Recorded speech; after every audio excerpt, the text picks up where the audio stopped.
अस्सलाम वालेकुम प्यारे बच्चों, उम्मीद है कि आप खैरियत से होंगे।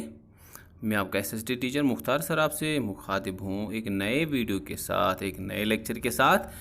ये है structures of the governance in Jammu and Kashmir. तो ये आपके स्वीक्स में ये लास्ट चैप्टर पढ़ता है, structures of the governance in the Jammu and Kashmir. इसके बारे में हम बात करेंगे कि कश्मीर में, जम्मू कश्मीर में रादर कौन सी गवर्नमेंट है, कैसे काम किया जाता है वहाँ पर, जो वहाँ पर प्रोसीजर है गवर्नेंस का वो क्या है, उसके बारे में बात करेंगे। तो जहाँ तक बात हिंदुस्तान की है एट प्रेजेंट डे टाइम, क्योंकि हम देखते हैं हिंदुस्तान एक बहुत बड़ा इलाका कवर किए हुए हैं, बहुत ही बड़ा इलाका इसने कवर किया हुआ है। And the whole India comprises 28 states. Presently Hindustan के पास 28 स्टेट्स हैं और 9 यूनियन टेरिटरीज।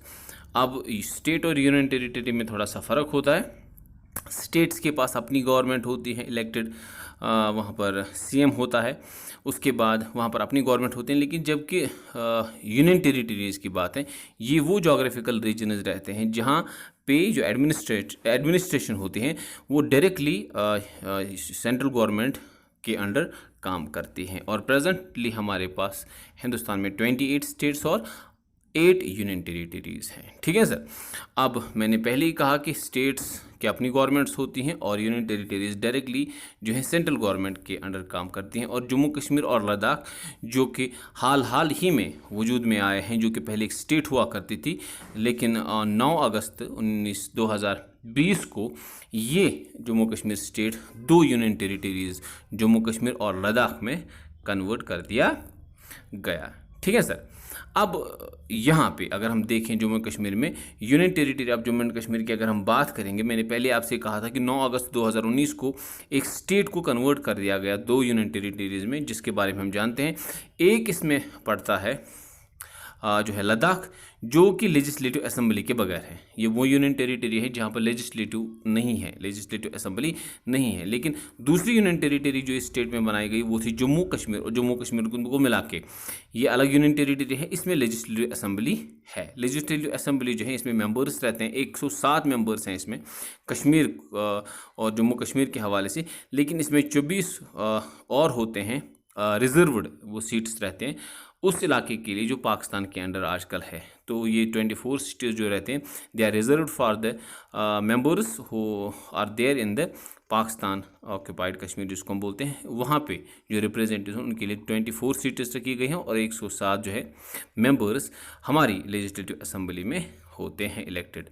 अब इस लेजिस्लेटिव असेंबली में जो है आने के लिए अगर आप चाहें, आप देख सकते हैं कि ये जो है इसमें आने के लिए क्या क्या होना चाहिए। सबसे पहली बात जो है, एक बंदा, एक इंडियन सिटीज़न ही इसका लेजिस्लेटिव असेंबली का मेंबर हो सकते हैं। और दूसरी बात, उसकी उम्र जो है 5 साल से ज़्यादा, 25 ईयर से ज़्यादा होनी चाहिए।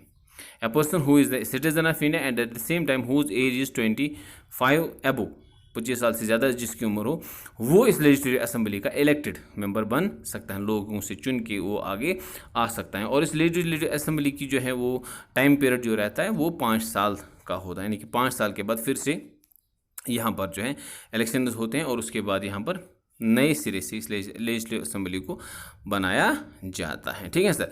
अब चीफ मिनिस्टर जो होता है वो लेजिस्लेटिव असेंबली का हेड उसको कहा जाता है। और फिर इसके बाद लेजिस्लेटिव असेंबली का एक स्पीकर भी होता है, डिप्टी स्पीकर होता है। ये सारे उन्हीं मेंबर्स से चुने जाते हैं, स्पीकर और डिप्टी स्पीकर, जो लोगों से इलेक्ट होकर वहाँ पर आते हैं। ठीक है सर। और किसी भी बंदे को चीफ मिनिस्टर इस यूनियन टेरिटरी में बनने के लिए लगभग 83 मेंबर्स की जो है उसका सपोर्ट होना चाहिए, तब जाके उसको जो है चीफ मिनिस्टर बनाया जाता है। और ये सिस्टम जो है वजूद में आया था, रीऑर्गेनाइजेशन एक्ट जो जम्मू कश्मीर में लागू किया गया था, ये कब से इफेक्ट है, 31 अक्टूबर 2019 से। क्योंकि जब ये स्टेट से कन्वर्ट हो गया, यूनियन टेरिटरी में तब्दील हो गया, तो कुछ सारी चेंजेस भी हमें इस एडमिनिस्ट्रेटिव स्ट्रक्चर में देखने को मिली। अगर हम देखें एडमिनिस्ट्रेटिव स्ट्रक्चर जो है जम्मू एंड कश्मीर का, एक यूनियन टेरिटरी का, वो क्या है। सबसे पहले यहाँ का जो यूनियन टेरिटरी का जो हेड होता है वो होता है प्रेसिडेंट ऑफ इंडिया। उसके अंडर यहाँ पर काम करता है लेफ्टिनेंट गवर्नर। लेफ्टिनेंट गवर्नर के अंडर जम्मू कश्मीर में जम्मू कश्मीर में, लद्दाख में नहीं, जम्मू कश्मीर में चीफ मिनिस्टर होता है। अभी चूंकि यहाँ पर थोड़ी सी प्रॉब्लम है जम्मू कश्मीर में, अभी हमारे पास चीफ मिनिस्टर नहीं है, उसको इलेक्ट किया जाएगा बाद में। उसके बाद होता है इसका council of ministers, chief minister के बाद होता है काउंसिल ऑफ मिनिस्टर्स, उसके बाद कमिश्नर्स होते हैं या सेक्रेटरीज उनको बोलते हैं, और बाकी सारे ऑफिसर्स रहते हैं, ठीक है सर। लेकिन वो चीफ मिनिस्टर जो स्टेट्स में होता है और वो चीफ मिनिस्टर जो यूनियन टेरिटरीज में होता है, उनमें फ़र्क होता है, इनके पावर्स में फ़र्क होता है, ठीक है सर। अब इसके आगे चले जाते हैं, जहाँ तक बात यूनियन टेरिटरी के एडमिनिस्ट्रेशन की होती है, ठीक है सर। अब सबसे पहले मैंने कहा कि यहाँ पर जो मेन एडमिनिस्ट्रेटिव हेड होता है प्रेसिडेंट के बाद, वो होता है गवर्नर, लेफ्टिनेंट गवर्नर जिसको हम बोलते हैं, सॉरी। इसको अपॉइंट करता है कौन? प्रेसिडेंट ऑफ इंडिया इसको अपॉइंट करता है, लेफ्टिनेंट गवर्नर को। लेकिन यहाँ पर प्राइम मिनिस्टर जो होता है वो उसमें थोड़ा सा सपोर्ट करता है, और उसकी काउंसिल ऑफ मिनिस्टर्स भी इस लेफ्टिनेंट गवर्नर को किसी भी यूनियन टेरिटरी में बनाने के लिए अच्छा खासा जो है वहाँ पर रिकमेंडेशन देते हैं। और इसके बाद जो बाकी सारे ऑफिसर्स रहते हैं इस लेफ्टिनेंट गवर्नर के हवाले से, उनको भी जो है इसमें अच्छा खासा रोल प्ले करने के लिए दिया जाता है। इसके बाद यूनियन टेरिटरी में जो होते हैं, इसमें से बहुत सारे सेक्रेटरीज होते हैं। एग्जीक्यूटिव फंक्शंस के लिए अगर हम देखें, जो पूरा एडमिनिस्ट्रेटिव गवर्नमेंट का जो पूरा सिस्टम होता है, उसको अलग अलग डिपार्टमेंट्स में जो है डिवाइड किया जाता है, और हर एक डिपार्टमेंट का एक पॉलिटिकल हेड बोल सकते हैं, पॉलिटिकल हेड होता है जिसको मिनिस्टर कहा जाता है, ठीक है सर। और इसके बाद जो होता है, अगर हम नॉर्मली देखें, इन सारे डिपार्टमेंट्स का जो मेन हेड होता है वो होता है चीफ मिनिस्टर, वो पॉलिटिकल हेड रहता है हर किसी डिपार्टमेंट का, और हर एक डिपार्टमेंट के पास एक जो है सेक्रेटरी होता है, ठीक है सर। बेसिकली क्या होता है, एक प्रिंसिपल एडवाइज़र रहता है, हाँ, टू द मिनिस्टर। अगर हम देखें, मिनिस्टर हर एक डिपार्टमेंट का जो हम देखते हैं एडमिनिस्ट्रेशन में, हर एक डिपार्टमेंट का एक पॉलिटिकल हेड होता है और एक एडमिनिस्ट्रेटिव हेड होता है। पॉलिटिकल हेड होता है मिनिस्टर, और एडमिनिस्ट्रेटिव हेड होता है जो वहाँ पर वो एक ऑफिसर रहता है, नॉर्मली IS रैंक का रहता है वो, जिसको हम सेक्रेटरी बोलते हैं। ये प्रिंसिपल एडवाइज़र होता है किसका? मिनिस्टर का। मिनिस्टर बेसिकली खुद कुछ नहीं करता है, उसको इन्हीं प्रिंसिपल एडवाइज़र्स से ही सलाह मशवरा, क्योंकि ये बहुत एक्सपर्ट रहते हैं ये प्रिंसिपल एडवाइज़र्स, इन्हीं की जो है राय से वो काम करता है। ये सेक्रेटरी मैंने जो बोला, ये प्रिंसिपल एडवाइज़र जिसको हम कहते हैं, जो है हर एक मिनिस्टर का हर एक डिपार्टमेंट के साथ होता है। ये सीनियर ऑफिसर होता है इंडियन एडमिनिस्ट्रेटिव सर्विस का, IS ये होना चाहिए। एक तो होता है डायरेक्टली IS ऑफिसर, और दूसरा होता है सीनियरिटी के हिसाब से भी कुछ लोग IS रैंक पे पहुंच जाते हैं, लेकिन सेक्रेटरी का IS रैंक का होना बहुत ही ज़रूरी होता है। और ये रिस्पॉन्सिबल होता है हर एक पॉलिसी और डिसीजन जो गवर्नमेंट इम्प्लीमेंट करने के लिए कहता है, उन सारी चीज़ों की जिम्मेदारी इसी प्रिंसिपल एडवाइज़र या इसी सेक्रेटरी पे होती हैं, ठीक है सर। और इन्हीं की वजह से बाद में जो मिनिस्टर्स हैं वो अनाउंसमेंट करते हैं हमें क्या करना है क्या नहीं करना है, लेकिन उस मिनिस्टर के पीछे जो बंदा होता है उन कामों को एक्चुअली करवाने में वो यही सेक्रेटरी होता है। और जिन जगहों पे ये, या जिस जगह पे ये सेक्रेटरी बैठते हैं एक ही जगह पे हर एक अलग अलग डिपार्टमेंट्स के, उसको हम सेक्रेटरीट कहते हैं। सेक्रेटरीट आप याद रखेंगे, आज के बाद ये वो जगह है, ये वो ऑफिस हैं, ये वो बिल्डिंग है जहाँ पर अलग अलग डिपार्टमेंट्स के, जैसे एजुकेशन डिपार्टमेंट, एग्रीकल्चर डिपार्टमेंट, ठीक है सर, R&B, बहुत जितने भी डिपार्टमेंट्स हमारे पास रहते हैं, उनके जो ऑफिसर्स जो सेक्रेटरीज होते हैं, प्रिंसिपल एडवाइजर्स जो मिनिस्टर्स के होते हैं, जिनको हम सेक्रेटरीज कहते हैं, वो जिस जगह पे बैठते हैं उसको हम सेक्रेटरीट कहते हैं। याद रखेंगे ना भाई साहब, वेरी गुड। उसके बाद आते हैं डिस्ट्रिक्ट एडमिनिस्ट्रेशन पे, क्योंकि स्टेट यूनियन टेरिटरी के बाद जो हम डिवाइड करते हैं, हम देखते हैं कि यूनियन टेरिटरी को बहुत सारे छोटे छोटे हिस्सों में डिवाइड किया हुआ होता है, जिनको हम क्या बोलते हैं? डिस्ट्रिक्ट्स बोलते हैं। अगर हम हर किसी डिस्ट्रिक्ट को देखेंगे, इसका एक हेड होता है, हर किसी डिस्ट्रिक्ट का एक हेड होता है जिसको हम डिप्टी कमिश्नर कह सकते हैं, या हम जिसको डिस्ट्रिक्ट मजिस्ट्रेट भी कहते हैं, ठीक है सर। और इस डिस्ट्रिक्ट को बाद में छोटे और हिस्सों में डिवाइड किया जाता है, डिवाइड किया हुआ होता है, और उनको बोलते हैं हम सब डिविजन्स। और हर एक सब डिवीजन का जो ऑफिसर होता है उसको हम सब डिविजनल ऑफिसर कहते हैं, ठीक है सर। और ये सब डिविजनल ऑफिसर बिल्कुल उसी तरह से काम करता है जिस तरह से डिस्ट्रिक्ट लेवल पे डिस्ट्रिक्ट कमिश्नर करता है।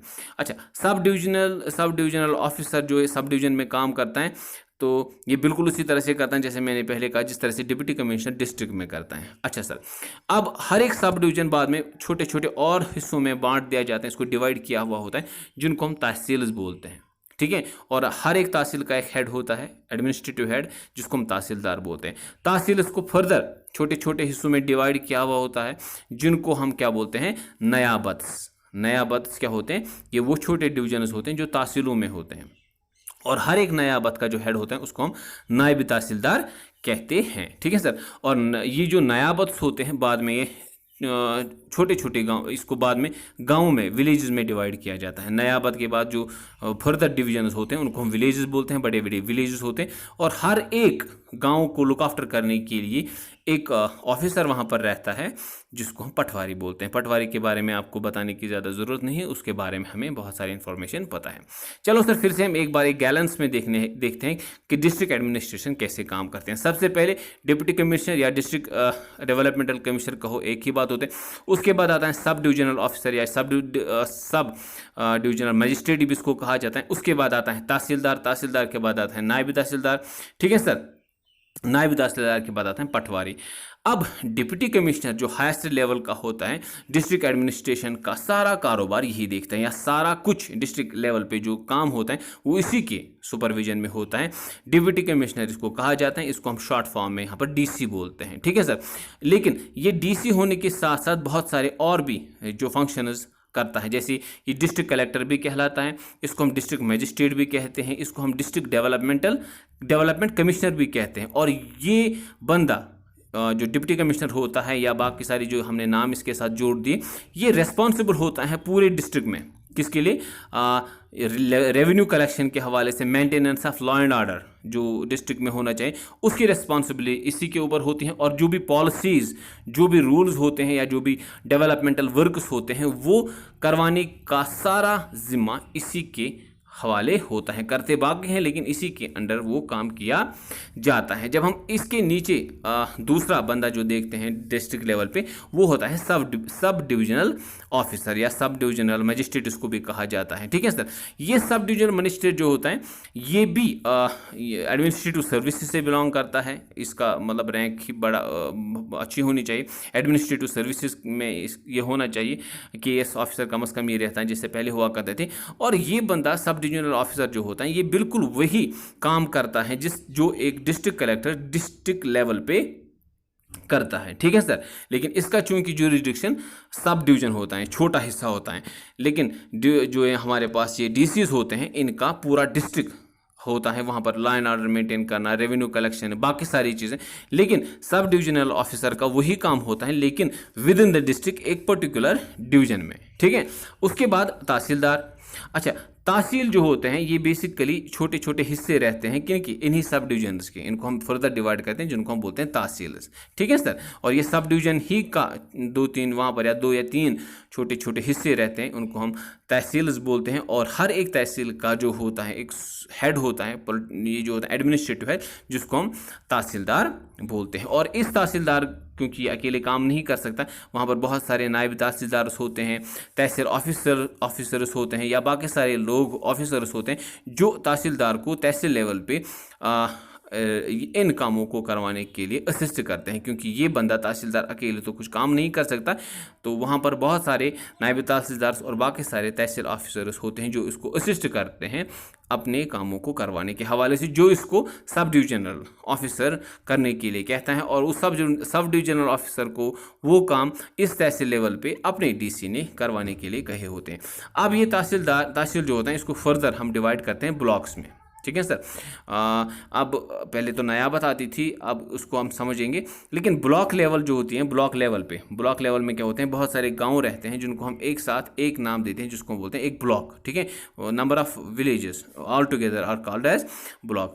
अब इस ब्लॉक का काम क्या होता है, इसका काम होता है डेवलपमेंटल वर्क उसको करवाना। और यहाँ पर ब्लॉक लेवल पे तहसील से नीचे जो ब्लॉक्स रहते हैं, नयाबत से नीचे भी रहते हैं वो, तो इन जगहों पे काम करवाने के लिए एक ऑफिसर रहता है जो कि इस रैंक का ही होता है, जिसको हम बीडीओ बोलते हैं, ब्लॉक डेवलपमेंटल ऑफिसर। और ब्लॉक डेवलपमेंटल ऑफिसर तहसीलदार के ही अंडर काम करता है, ये इसको सुपरवाइज करता है। यानी कि जितने भी ब्लॉक्स होते हैं तहसील के अंदर उनका सुपरविजन तहसीलदार देखता है। या उसके बाद अगर कहीं पे नयाबत हो तो नायब तहसीलदार भी इसको देखता है। लेकिन नॉर्मली ब्लॉक डेवलपमेंट असल जो डेवलपमेंटल जो ऑफिसर्स होते हैं वो तहसीलदार के अंदर काम करते हैं और इनका काम यही रहता है कि ये अपने ब्लॉक में डेवलपमेंटल वर्कर्स को देखें, सड़कें, कोचें बनाना, कहीं पे कल्वर्ट्स बनाना, छोटे लेवल पे या नेशनल लेवल से आने वाली जो स्कीमें होती हैं गाँव देहात के ऊपर जो इनको इम्प्लीमेंट करना होता है वो इन्हीं ब्लॉक डेवलपमेंटल ऑफिसर्स या इन्हीं ब्लॉक्स के ज़रिए से करवाई जाती हैं। इसके बाद आगे चलते हुए हमारे पास आते हैं पटवारी साहब। ये एक ऑफिशियल होता है रेवेन्यू डिपार्टमेंट का, ठीक है सर, और इसका काम होता है मेंटेन करना रेवेन्यू रिकॉर्ड्स को। ये विलेज लेवल पे ये काम करता है, ठीक है सर।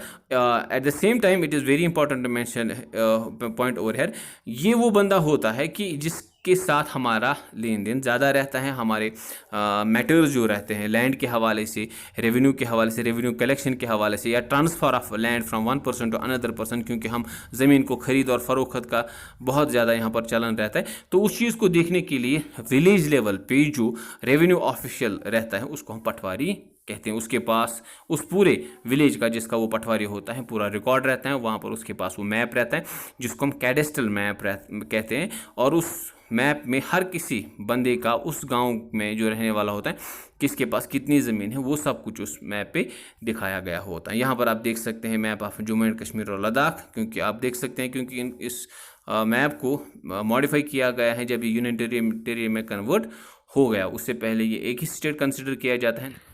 हाँ, अब ये जो जम्मू एंड कश्मीर और लद्दाख का जो ये नया यूनियन टेरिटरी जो दो वजूद में आई, इसके हवाले से गवर्नमेंट ऑफ जो ये सेंट्रल गवर्नमेंट हमारे हैं उन्होंने बहुत सारी स्कीम्स लॉन्च की हुई हैं, जिसमें हमारी PMSS जिसको हम prime minister special scholarship scheme students के हवाले से उनकी कैपेबिलिटीज़ को डेवलप करने के हवाले से लाई गई। At the same time there is another scheme, Udaan scheme है, स्किल डेवलपमेंट के हवाले से स्पेशल इंडस्ट्रियल इनिशिएटिव SSI के हवाले से लद्दाख जम्मू एंड कश्मीर के हवाले से इंट्रोड्यूस किया गया। और इसके जो ऑब्जेक्टिव्स हैं वो हैं एक्सपोजर को प्रोवाइड करवाना, graduate post graduate student Jammu and Kashmir Ladakh के हवाले से जो है उनको एक बेस्ट जो ना एक प्लेटफॉर्म प्रोवाइड करवाना ताकि उनकी कैपेबिलिटीज़ को बाहर निकाला जाए, उनके एक्सपोजर, उनके टैलेंट को बाहर निकाला जाए ताकि वो अपनी यूनियन टेरिटरी और eight the same time nation के हवाले से अच्छा कुछ कर सकें, अपने पैरों पे खड़ा होकर अपनी फैमिली, अपने यूनियन टेरिटरी को आगे ले जाने में मदद कर सके। तो इसके अलावा भी बहुत सारी स्कीम्स हैं जो गवर्नमेंट ऑफ इंडिया इंट्रोड्यूस कर रही हैं जम्मू एंड कश्मीर के हवाले से, ताकि वो पूरी तरह से यहाँ के अनएम्प्लॉयमेंट को दूर करके एक स्ट्रीमलाइन करे, यहाँ के लोगों को उनको एम्प्लॉयमेंट दे के या उनको स्किल डेवलपमेंट प्रोजेक्ट्स में। तो बेटा ये कुछ छोटी छोटी और मोटी बातें थी जो आपकी टॉपिक के हवाले से हमने आपके साथ शेयर की।